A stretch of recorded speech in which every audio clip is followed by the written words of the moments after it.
Gen J will safeguard the constitution and democracy and stop the stealing of the votes.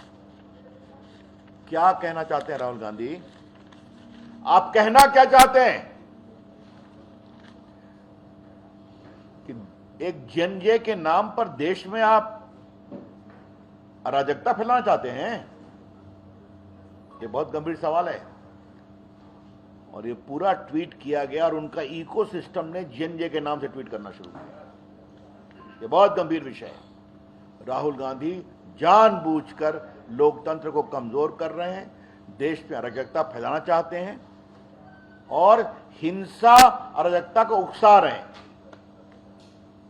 एक लोकतांत्रिक रूप से तीसरी बार चुनी हुई सरकार के खिलाफ, आई रिपीट, लोकतांत्रिक रूप से तीसरी बार चुनी हुई सरकार के खिलाफ इसकी हम बहुत भर्त्सना करते हैं। और ये पूरा इकोसिस्टम राहुल गांधी की अगुवाई में काम कर रहा है। तो चूंकि हमें वोट नहीं मिलता तो अब ये रास्ते से चले। राहुल गांधी कृपया करके देश के लोकतंत्र से खिलवाड़ करना बंद करिए। आज का देश का नौजवान startup, digital India, stand up India के माध्यम से देश में कहां से कहां पहुंच रहा है। मैं देश का आईटी मंत्री रहा हूं कई वर्षों तक, मैं जानता हूं देश के नौजवान की अपेक्षा क्या है। और अब आप जेन जे के नाम पर हिंसा अराजकता की बात कर रहे हैं। हम इसकी बहुत ही भर्त्सना करते हैं।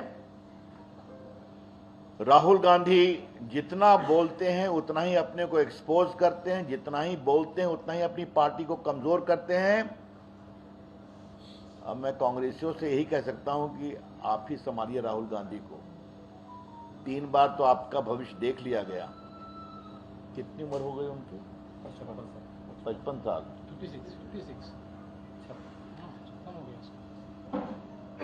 55 साल हो गए। मैच्योर कब बनेंगे राहुल गांधी हैं? अब एक तो मैंने व्यंग कहीं देखा, किसी मुख्यमंत्री ने कहा कि 55 साल में तो हमारे बाल बच्चों के मैच्योर होने का होता है समय। अब मैं तो वो नहीं जाऊंगा। लेकिन आप परिपक्व कब बनेंगे राहुल गांधी? अब आप विपक्ष के नेता हैं। लोकतंत्र लोकलाज से चलता है, लोकतंत्र जिम्मेवारी से चलता है, लोकतंत्र देश को जोड़ने की प्रक्रिया से चलता है। आप देश को तोड़ना, अराजकता फैलाना, इसमें लगे रहते हैं। हम इसकी बहुत बहुत भर्त्सना करते हैं। हम तो उनके साथ ही खड़े हैं ना। जो जेन जी क्या है? जो जनरेशन नेक्स्ट है, जो युवा है, वो अपने देश के बारे में क्या सोचते हैं, वो पॉलिटिक्स के बारे में क्या सोचते हैं और वो किस तरह का तख्ता पलट करते हैं। भारत में जेन जी ये काम कर चुका है। अरविंद केजरीवाल जी और अन्ना हजारे का जो मूवमेंट था वो जेन जी का प्रोडक्ट था। निर्भया कांड हो गया, वो जेन जी का प्रोडक्ट था। उस वक्त भारतीय जनता पार्टी ने एक बढ़िया काम किया कि उसने आग में जो है वो घी डालने का काम नहीं किया। नहीं तो जिस तरह निर्भया कांड में 1 लाख से ज्यादा लोग दिल्ली के सड़कों पर आ गए थे 2013 दिसंबर 14 जनवरी की यदि बात करें आप, जिसके कारण कि पार्लियामेंट को कानून बनाना पड़ा, क्या आपको लगता है कि भारतीय जनता पार्टी कूद जाती तो ये लोग कोई बच पाते? गांधी परिवार के खिलाफ ही तो माहौल था ना, मनमोहन सिंह जी की सरकार के खिलाफ ही माहौल था ना। लेकिन भारतीय जनता पार्टी ने उस वक्त तय किया, माननीय प्रधानमंत्री जी प्रधानमंत्री पद के उम्मीदवार घोषित हो गए थे, उन्होंने तय किया, उनका यह फैसला था कि अपने को जो है भड़काऊ बात नहीं करना है, इस संविधान के अंतर्गत काम करना है, क्योंकि यह संविधान बाबा साहब अंबेडकर का है। लेकिन 75 में इमरजेंसी लगाने के बाद इस तरह से बाबा साहब अंबेडकर की संविधान को बदला। ये जेन जी जानना चाहता है कि अंबेडकर जी ने क्या बिगाड़ा था कांग्रेस का। राष्ट्रपति के सारे अधिकार आपने खत्म कर लिए, स्वतंत्रता का अधिकार खत्म कर लिया, जो हमारे संपत्ति का अधिकार था, जिस जमीन की बात आप करते हो, संपत्ति का अधिकार जो है संविधान संशोधन करके इंदिरा गांधी ने खत्म कर दिया। आज हमारे मौलिक अधिकार में संपत्ति का अधिकार है ही नहीं। ये किसने बदला? इसके अलावा जो अभी नेपाल और बांग्लादेश में हुआ है, जिसके साथ की राहुल गांधी अपने आप को जोड़ना चाहते हैं, दोनों जगह पर जेन जी क्या कह रहा है? हम परिवारवाद के खिलाफ हैं, परिवारवादी पार्टी के खिलाफ हैं। परिवारवाद कहां है? मोदी जी तो परिवारवादी नहीं है। मोदी जी तो ग्राउंड से जो है लड़ाई करके आए हैं, यहां ऊपर उठकर आए हैं। मैं जब आपके सामने बोल रहा हूं, मेरे परिवार में तो कोई सांसद विधायक नहीं है।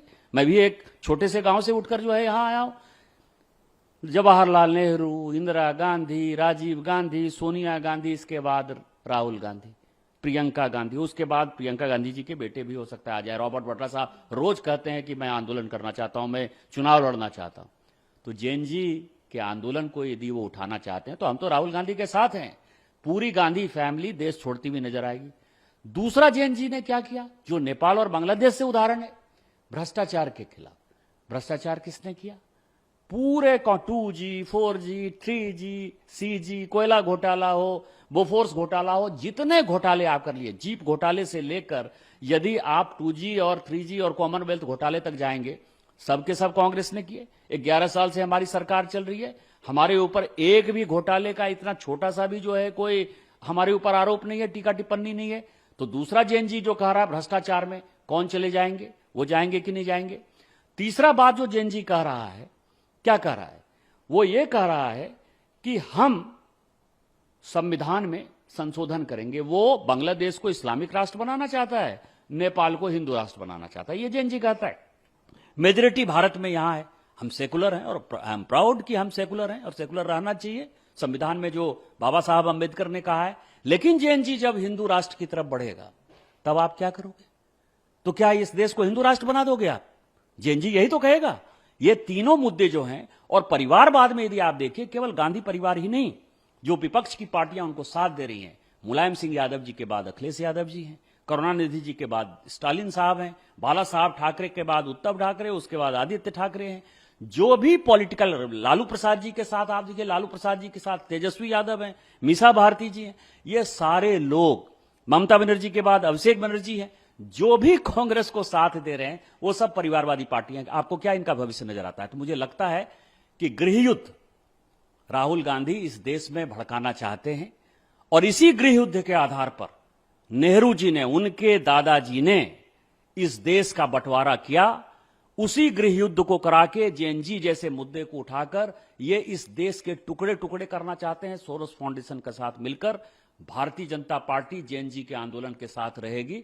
और मैं आपको चैलेंज करता हूं, दावे के साथ कहता हूं कि पूरी गांधी फैमिली और गांधी फैमिली को सपोर्ट करते हुए जितनी परिवारवादी पार्टियां हैं, यदि वो इस देश से भागती हुई नहीं नजर आएंगी, फिर आप मुझे कहिएगा। ये मतलब अत्यधिक गैर जिम्मेदाराना इस प्रकार के बयान है, लेकिन उनको ये पता नहीं चलता है कि इस देश का युवा, इस देश का नागरिक पहले अपने देश के लिए करता है, देश के लिए जूझता है, देश के बारे में निर्णय करने का जब समय आता है वो निर्णय भी करता है।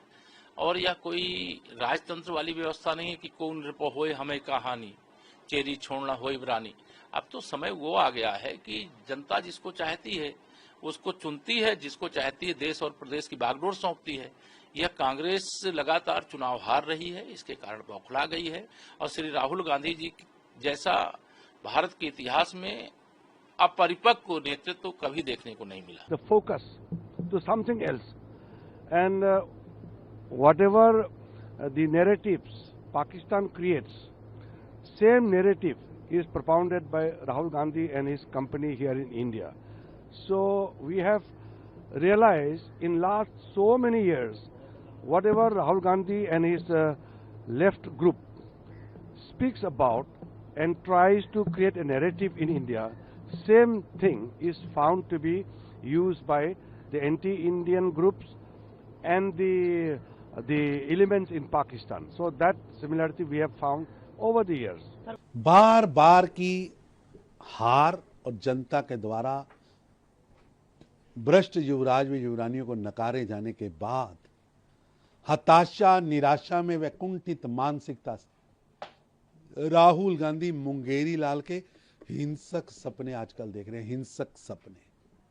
राहुल गांधी जी, आपके हिंसक सपनों की झूठी कहानी और भ्रम साकार होने वाला नहीं है। देश की युवा पीढ़ी प्रधानमंत्री नरेंद्र मोदी जी के साथ कंधे से कंधा मिलाकर भारत का भविष्य गढ़ रही है। आज युवा पीढ़ी की मेहनत की पराकाष्ठा और प्रधानमंत्री नरेंद्र मोदी जी के वित्तीय अनुशासन और दूरगामी सोच के कारण भारत विश्व की सबसे तेजी से बढ़ने वाली अर्थव्यवस्था बना, दुनिया की चौथी सबसे बड़ी अर्थव्यवस्था बना और 7.8% की दर से भारत बढ़ रहा है। यहां राहुल गांधी जी आपकी नकारात्मक, हिंसात्मक राजनीति का मोहरा भारत का नागरिक, नौजवान बनने वाला नहीं है।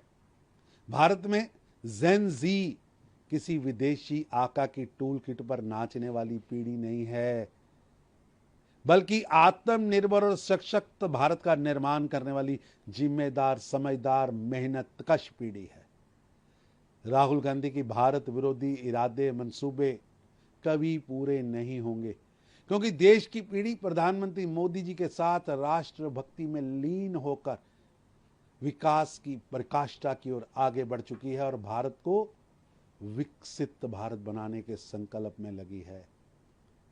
भारत लगातार हर क्षेत्र में तरक्की कर रहा है और भारत की तरक्की की खबर जब भी आती है, जब खुशियों का, त्योहारों का, तरक्की का खबर आती है, तो राहुल गांधी के नेतृत्व में भ्रष्ट युवराज व युवरानियां खुशी में शामिल होने की बजाय मातम की धुन चला देते हैं। देश इसे बर्दाश्त नहीं करेगा।